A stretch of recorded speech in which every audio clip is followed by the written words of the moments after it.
ராஜு பரவாயில்ல விடு. காளியா நீயே பாரு, கண்டிப்பா நான் எங்க அப்பா மாதிரியே ஒரு சிப்பாயா வரதான் போறேன். உன்னை விட புத்திசாலியா இருப்பேன். கண்ணாடியில பாத்திருக்கியா? இவ்வளவுண்டு இருக்க. அப்ப சரி காளியா, இன்னும் வேற ஏதாவது உனக்கு பண்ணி காட்டணுமா?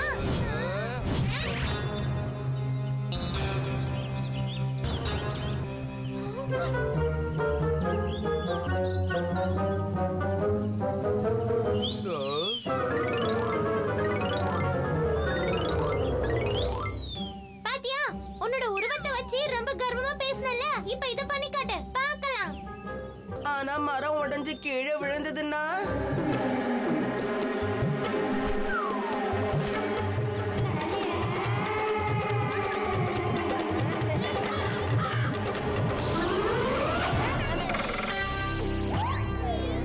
காளியா, ராஜு, இதுல யாரு அதிகப்படியா ஜெயிக்கிறாங்களோ அவங்க தான் இந்த போட்டியுடைய வெற்றியாளர். நீங்க ரெண்டு பேருமே உங்க இஷ்டப்படி தேர்ந்தெடுக்கலாம்.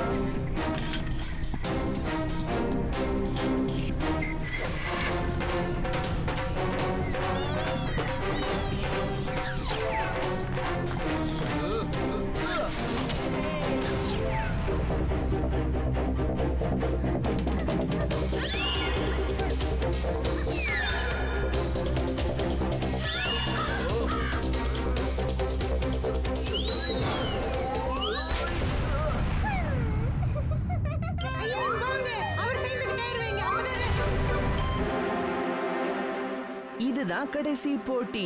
முதல்ல யாரு உச்சிக்கு போறாங்களோ அவங்க தான் இந்த போட்டியுடைய வெற்றியாளர். மலை மேல ஏறுறதுல எங்க தலைவருக்கு வரவே வராது.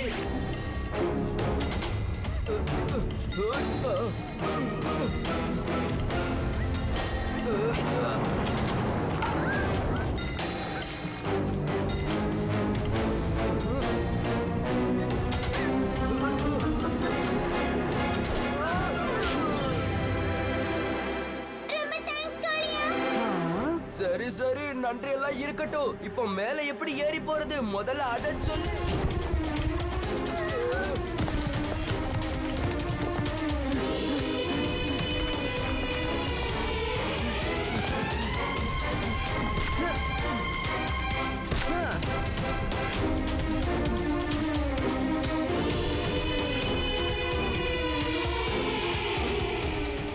சரி சொல்லுங்க, மலை மேல யாரு முதல்ல ஏறினது? நாங்க ரெண்டு பேரும் ஒண்ணாதான் வந்தோம். காளியா மட்டும் இல்லனா நான் கீழே விழுந்திருப்பேன்.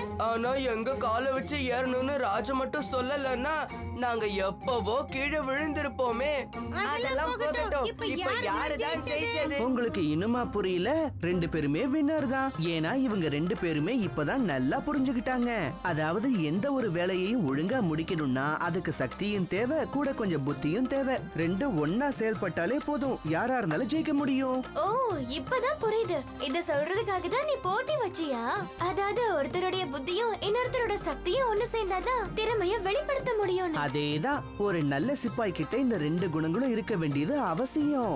அவங்க எப்பவுமே தங்களோட கூட்டாளிகளோட சேர்ந்து வெற்றிக்கான வழியை தேடிக்கணும். அவங்க தான் சிறந்த சிப்பாய். போதும் போதும், ரொம்ப பேசிட்டோம். எதுக்காக வயித்தை இப்படி தடவுற காளியா? அவருக்கு பசிக்குது, சாப்பிடணுமா? வணக்கம் நல்ல தேவதையே. இது இரட்டை நகரம். இங்க எல்லா குடும்பத்திலயும் ரெட்டை குழந்தைங்க தான் பிறக்கும். அப்படியா? இது ஒரு மேஜிக் காம்பஸ். வழக்கமா இது எப்பவும் வடக்கு திசையை நோக்கி தான் காட்டும். இந்த மேஜிக் காம்பஸ் தான் உங்களை இரட்டை நகரத்துக்கு கூட்டிட்டு போக போகுது. காளியாவை வெற்றிகரமா கூட்டிட்டு வா பீம். நிறுத்துங்க, நீங்க யாரும் உள்ள வரக்கூடாது. ஆனா ஏன்? இதுக்குள்ள ரெட்டை பிறவிங்களோட தான் போகணும். ஆமா ஆமா. இப்பவாது நீங்க உதவிக்கு இருக்கீங்களே, வாங்க போலாம். நானும் யூஸா இருப்பேன், ஆனா என் ரெட்டை பிரிவுலாம் காட்டுல இருக்கேன். இப்ப நீங்க போகலாம். எந்த பக்கம் போறதுனே புரியலையே. அந்த பக்கம் போய் பார்க்கலாம். மேமே பாத்து போ.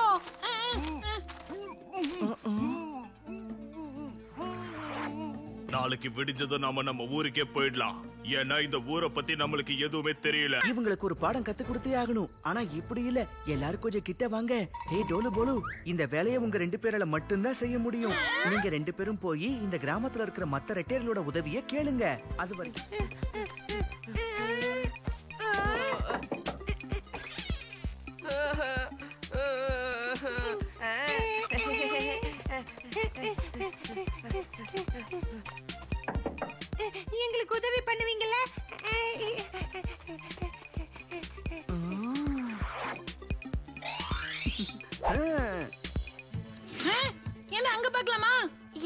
ஜக்கு, இந்த ராத்திரியில நம்ம எங்கேயும் போக கூடாது. ஒருவேளை இந்த கிராமத்துல பூதம் இருக்கு. கிளம்புங்க, நாம 3 பேரும் வெவ்வேறு திசையில போய் பூதம் எங்க இருக்குன்னு பாப்போம். வாங்க போலாம். யாரும் எனக்கு தெரியாதே. காளியா எங்க இருக்கான்? இப்போ நீ அங்கதானே இருந்த. இவ்வளவு சீக்கிரம் இங்க எப்படி? காளியா எங்க இருக்கா? காளியா? என்ன காளியா? ஆமா, இந்த ராத்திரியில நீங்க தனியா என்ன பண்ணிட்டு இருக்க? காளியா எங்க இருக்கா? காளியா, காளியா, காப்பாத்துக்க. இதோ இங்கே ஒரு பூதம் இருக்கு, என்ன காப்பாத்துக்க. நாங்க உண்மையை சொல்லிடுறோம். நிறுத்துங்க. அங்க விராட் நகர்ல வசிக்கிற உண்மையை சொல்லுங்க, நீங்க எதுக்காக காளியாவை கடத்திட்டு வந்தீங்க? நாங்க நேத்து டோலக்பூருக்கு ஒரு வேலையா வந்திருந்தோம். இது வைரக்கல்லாச்சே. இந்த வைரத்தை வித்து நான் பெரிய பணக்காரனாக போறேன். சீக்கிரம் அந்த வைரக்கல்ல வெளியேடு. நீங்க முதல்ல இங்க இருந்து வெளியே போங்க. அப்படியா? அப்படின்னா இப்படி சொன்னாலாம் நீ ஒத்துக்க மாட்ட. இரு, இப்ப சொல்றேன்.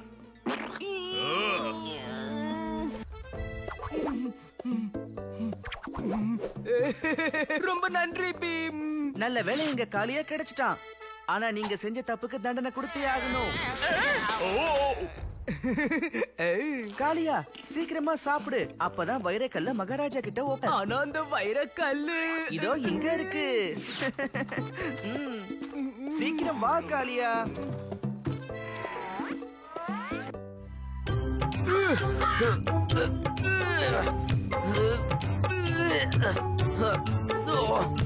ஐம்பது, 51, 107, 1000 ஆயிடுச்சு காளியா.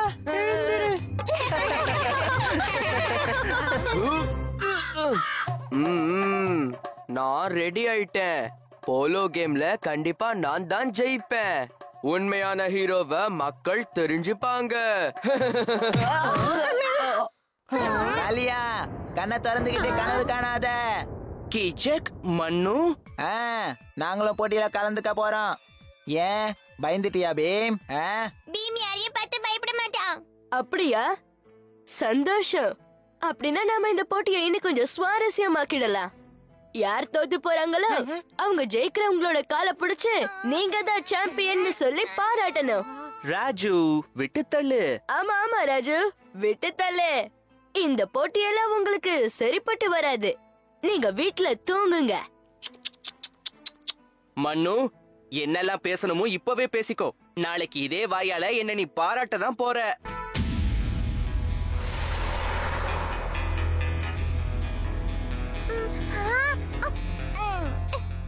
நாங்க வந்துட்டோம். நடக்க போற போட்டிய விவரமா சொல்றதுக்காக நாங்க 2 பேரும் வந்துட்டோம்.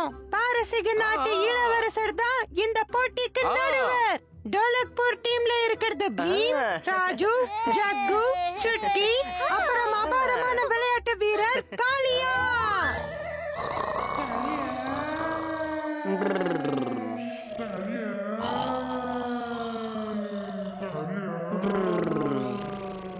உங்களுக்கு நான் பைல்வான் டீம் அறிமுகப்படுத்துறேன். கீச்சக், மண்ணு, மோட்டு, பிர்ஜு, அப்புறம் சிப்ரு. எல்லாரும் தெம்பா தான் இருக்காங்க. ஆனா எவ்வளவு நேரம் தெம்பா இருப்பாங்க? இன்னைக்கு நீங்க நிச்சயம் எங்க கிட்ட தோக்க தான் போறீங்க பீம். முதல்ல விளையாட்ட ஆரம்பிக்கலாம், அதுக்கப்புறமா பார்க்கலாம். ஆரம்பமாகட்டும். இப்போ நடக்கிறத பாருங்க.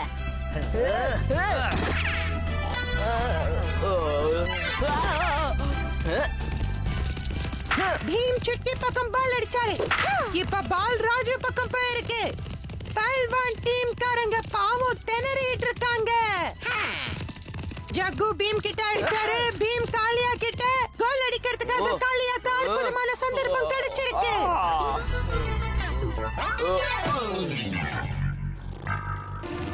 எந்திரி காளியா.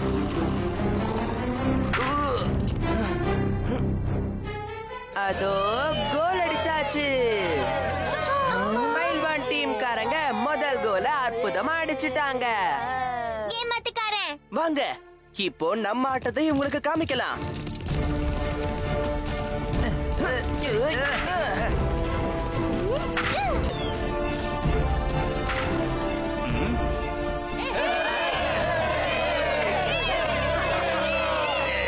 ரெண்டு டீமுடைய பாயிண்டும் சரி சமமா இருக்கு. கேம் முடியறதுக்கு இன்னும் ஒரே ஒரு நிமிஷம் தான் பாக்கி இருக்கு. நான் அவனை ஜெயிக்க விடவே மாட்டேன். என்ன சும்மா நிக்கிற? வேகமா ஓடு. கீச்சக், மறுபடியும் குறுக்க வராத. இது விளையாட்டு நியதிக்கு புறம்பானது கீச்சக்.